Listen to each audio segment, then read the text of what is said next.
बिस्मिल्लाहिर्रहमानिर्रहीम। हमारा आज का प्रोजेक्ट मैनेजमेंट का लेक्चर में जो टॉपिक है वो जी प्रोजेक्ट शेड्यूलिंग। हमने प्रोजेक्ट को शेड्यूल कैसे करना है, क्योंकि हमने इससे पहले वर्क ब्रेकडाउन स्ट्रक्चर भी पढ़ा, गैंट चार्ट भी पढ़ा। असल में प्रोजेक्ट शेड्यूलिंग में से दोनों चीज़ें मसलन आती हैं, वर्क ब्रेकडाउन स्ट्रक्चर भी आता है, गैंट चार्ट भी आता है। तो उसको इससे पहले पढ़ाने का मकसद भी यही था कि ताकि आप उनको थोड़ा सा समझ सकें, जिसकी वजह से आपको प्रोजेक्ट का जो शेड्यूलिंग है वो थोड़ा सा इजी हो जाएगा। असल में ये प्रोजेक्ट शेड्यूलिंग जो है वर्क ब्रेकडाउन स्ट्रक्चर का एक, यूं समझें कि मेन हेड है। वर्क ब्रेकडाउन स्ट्रक्चर जो है वो इसी प्रोजेक्ट शेड्यूलिंग के अंदर आता है। हम इसको आगे डिस्कस करते हैं, प्रोजेक्ट शेड्यूलिंग क्या है और ये किस तरह काम करता है। प्रोजेक्ट शेड्यूलिंग या project schedule in project management is schedule as a listing of project milestone activities. अब माइलस्टोन एक्टिविटीज क्या हैं? मसलन प्रोजेक्ट जब आप स्टार्ट करने लगते हैं तो आपके पास बेस मेन मेन वो क्या काम होते हैं या वो क्या ऑब्जेक्टिव्स या क्या एक्टिविटीज होती हैं जिनको आप प्रोजेक्ट से ही डिवाइड करते हो या प्रोजेक्ट के अंदर ही आप उनको सेगमेंट बनाते हो कि जी इतने बड़े प्रोजेक्ट को या किसी भी प्रोजेक्ट को करने के लिए ये मेन मेन जो काम है, ये जो मेन मेन चीज़ें हैं, मेन मेन एक्टिविटीज़ हैं, ये हमने पहले परफॉर्म करनी है। वो हमारी माइलस्टोन एक्टिविटीज़ कहलाती हैं। आगे हम इस पे बात भी करेंगे। एंड डिलीवरेबल्स मसलन के भी कौन सी एक्टिविटीज, कौन सी माइलस्टोन एक्टिविटीज होंगी तो प्रोजेक्ट इस काबिल होगा कि हम इसको फिनिश कर सकें, डिलीवर कर सकें। Unusually intended start and finish dates, इसमें स्टार्ट और फिनिश डेट्स होती है। मसलन शेड्यूल जो आम मसलन जो हम स्केड्यूल या शेड्यूल बनाते हैं बिल्कुल उसी तरह ही कहती फलां चीज़ का क्या शेड्यूल होगा, कहाँ से स्टार्ट होगी, कहाँ पे कंप्लीट होगी, इसमें मेन मेन या माइलस्टोन एक्टिविटीज क्या होंगी, सेम ये वही डेफिनेशन है उसी तरह ही, अगर हम उसको एक जनरल लाइफ में देखें तो। In many industries such as engineering and construction, the development and maintenance of project schedule is a responsibility of full-time schedule of a team of schedulers depending on the size of the project. इसमें कहने की ये कोशिश कर रहा है कि कुछ प्रोजेक्ट इतने बड़े होते हैं और इतने इम्पोर्टेंट होते हैं कि वहाँ शेड्यूल को क्रिएट करने के लिए या प्रोजेक्ट के शेड्यूल को बनाने के लिए एक टीम होती है जिनका काम ही प्रोजेक्ट की शेड्यूलिंग करना होता है, और वो बहुत ही ज़्यादा तजर्बेकार या एक्सपीरियंस्ड लोग होते हैं, क्योंकि उन्होंने उसी तरह के प्रोजेक्ट डिफरेंट तरीक़ों पर परफॉर्म किए होते हैं, कंप्लीट किए होते हैं।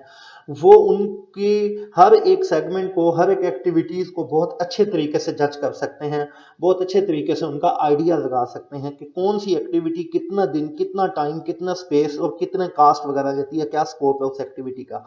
तो इसीलिए ये जो ऐसी टीम डेवलप होती है तो वो प्रोजेक्ट के जितने भी शेड्यूल है उसको बहुत ही अच्छे तरीके से परफॉर्म करती है, उसको बहुत ही अच्छे तरीके से प्रोजेक्ट शेड्यूल को प्रिपेयर कर सकती है। ठीक। हाँ, अगर कोई प्रोजेक्ट बड़ा नहीं है, वो बिल्कुल क्या कहते हैं कि एक छोटे साइज का प्रोजेक्ट है, जिस तरह किसी ने घर बनाना है, तो उसके लिए कोई टीम का होना जरूरी नहीं होता। उसके लिए वही एक आदमी जो प्रोजेक्ट को डील कर रहा होता है, प्रोजेक्ट मैनेजर है या प्रोजेक्ट इंचार्ज है, वही उसके लिए प्रोजेक्ट का शेड्यूल बना सकता है। और उसी को, और ज़रूरी भी नहीं है कि हर प्रोजेक्ट शेड्यूल का ब्लूप्रिंट हो, कोई पेपर पे हो, कोई हो। ये आपके मसलन उसके जो उस प्रोजेक्ट को कंप्लीट कर रहा है ये उसके माइंड में भी हो सकता है, वो ओरली भी बता सकता है कि जी ये प्रोजेक्ट जो है वो इतने इतने दिनों में या इतने इतने टाइम में कंप्लीट हो सकता है। टर्मिनोलॉजीज, कौन कौन सी मेन टर्मिनोलॉजीज प्रोजेक्ट में यूज हो सकती हैं? अभी हमने माइलस्टोन का पढ़ा जी कि माइलस्टोन क्या है। A milestone is a significant event that normally has no duration. It often takes several activities and a lot of work to complete a milestone. कि बहुत सारी एक्टिविटीज होती हैं, बहुत सारा काम होता है, ये वो माइलस्टोन में होते हैं, और इसका कोई स्पेसिफिक डेट नहीं होती कि जी ये माइलस्टोन जो है वो इस डेट पे खत्म हो जाएगा। लेकिन हम इसको जब भी किसी चीज को एक माइलस्टोन बताते हैं तो हम एक आइडिया जरूर क्रिएट करते हैं वहां पे कि जी ये जो काम है, ये स्पेसिफिक काम जो है तकरीबन इतने दिनों में हो सकता है। They are useful tool for setting schedule, goals and monitoring progress. ये एक बड़ा यूजफुल टूल है कोई भी गोल सेट करने का, प्रोग्रेस को क्या कहते हैं कि मैयर करने का। तो हमारे लिए ये माइलस्टोन जो है वो एक बड़ा ज़बरदस्त और एक बहुत ही अच्छा टूल गर्दाना जाता है। अब एग्जाम्पल्स क्या हैं जी, मसलन क्या होंगे? Examples include obtaining customer sign off on key documents for completion of a specific products. मसलन आप जब भी कोई स्पेसिफिक प्रोडक्ट देख रहे होते हैं तो कस्टमर जो है वो कब तक उस प्रोडक्ट में के बारे में इंफॉर्मेशन देता है और कब तक उस प्रोडक्ट से साइन ऑफ हो जाता है। तो ये सारी चीज़ें मसलन हम माइलस्टोन में देखते हैं। अब माइलस्टोन किस तरह है जी, एक स्पेसिफिक होगा, मेजरेबल, असाइनेबल, रियलिस्टिक और टाइम फ्रेम। मसलन ये जो क्या कहते हैं 5 चीज़ें ये माइलस्टोन में होती हैं कि माइलस्टोन स्पेसिफिक होगा, मेजरेबल होगा, असाइनेबल होगा, मसलन आप किसी को कोई काम असाइन कर सकते हैं, रियलिस्टिक होगा और टाइम फ्रेम होगा। याद करें कि जो गोल में हमने मैनेजमेंट पढ़ते हुए जो गोल के करेक्टरिस्टिक्स थे कि गोल स्मार्ट होना चाहिए, सेम माइलस्टोन के भी वही करेक्टरिस्टिक्स हैं, ठीक। लेकिन इसमें सिर्फ एक चीज़ है कि वो असाइनेबल ज़रूर होगा, बाकी जो स्मार्ट वाली चीज़ें हैं वही उसमें क्या कहते हैं कि वो आएंगी जी हमारे पास। Basic taken steps taken in project management, वो कौन से बेसिक स्टेप्स हैं जो हम प्रोजेक्ट मैनेजमेंट में हमने क्या कहते हैं कि ले सकते हैं, ये वो कौन से स्टेप्स हैं जो प्रोजेक्ट मैनेजमेंट में हम डिफाइन एक्टिविटीज़। हम सबसे पहले एक्टिविटीज़ को डिफाइन करते हैं, identifying the specific actions to be perform to produce the product project deliverable. हम वो स्पेसिफिक एक्शन जो हमने परफॉर्म करने हैं, जिनको हमने कंप्लीट करना है प्रोजेक्ट को डिलीवरेबल बनाने के लिए।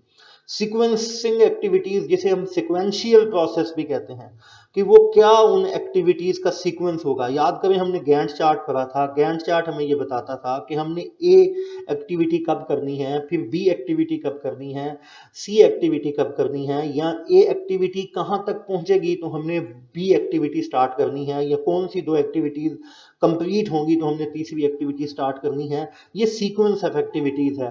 जो एक्टिविटीज के सिक्वेंशियल स्टेप्स हैं, सिक्वेंशियल प्रोसेस क्या होगा, कौन सी एक्टिविटीज पहले होगी, कौन सी एक्टिविटीज बाद में होगी, डॉक्यूमेंटेशन का रिलेशनशिप क्या होगा, प्रोजेक्ट की एक्टिविटीज में किस माइलस्टोन का किस माइलस्टोन के साथ रिलेशन है, किस एक्टिविटी का किस एक्टिविटीज के साथ रिलेशन है, कौन सी एक्टिविटीज के कंप्लीट होने पर कौन सी एक्टिविटीज में स्टार्ट होना है, किस एक्टिविटीज के स्टार्ट होने पर किस एक्टिविटीज ने जो है वो मिडल से स्टार्ट होना है। ये सारी चीजें जो हैं इस एक्टिविटीज में माइलस्टोन में हम डिफाइन करेंगे। एस्टिमेट एक्टिविटी रिसोर्सेज, किसी एक्टिविटी को कौन से रिसोर्सेज लगेंगे, कितनी क्वांटिटीज मटेरियल की होगी, लोग कितने चाहिए होंगे, पीपल इक्विपमेंट कितना लगेगा, सप्लाईज कितनी रिक्वायर होंगी, कितना टाइम लगेगा, कितनी कास्ट होगी, उसका स्कोप क्या है, ये सब वो एक्टिविटी के रिसोर्सेज हमें पता चलेगा। एस्टिमेट एक्टिविटी ड्यूरेशन, एक्टिविटी का क्या ड्यूरेशन होगा वो हम कैसे एस्टिमेट करेंगे, कितने टाइम की होगी, कितने वर्क जो है वो पीरियड उसके लिए रिक्वायर होगा, कितने complete individual with the estimated resources, और कितने रिसोर्सेज के साथ वो जो एक्टिविटी है वो हम परफॉर्म करेंगे। Basic steps taken in project management, अब प्रोजेक्ट मैनेजमेंट में वो कौन से बेसिक स्टेप्स होंगे जो हम ले सकते हैं। डेवलप शेड्यूल, हमने शेड्यूल डेवलप करना है। Analyzing activity sequences, duration, resources, requirement, schedule, constraints to create a project schedule.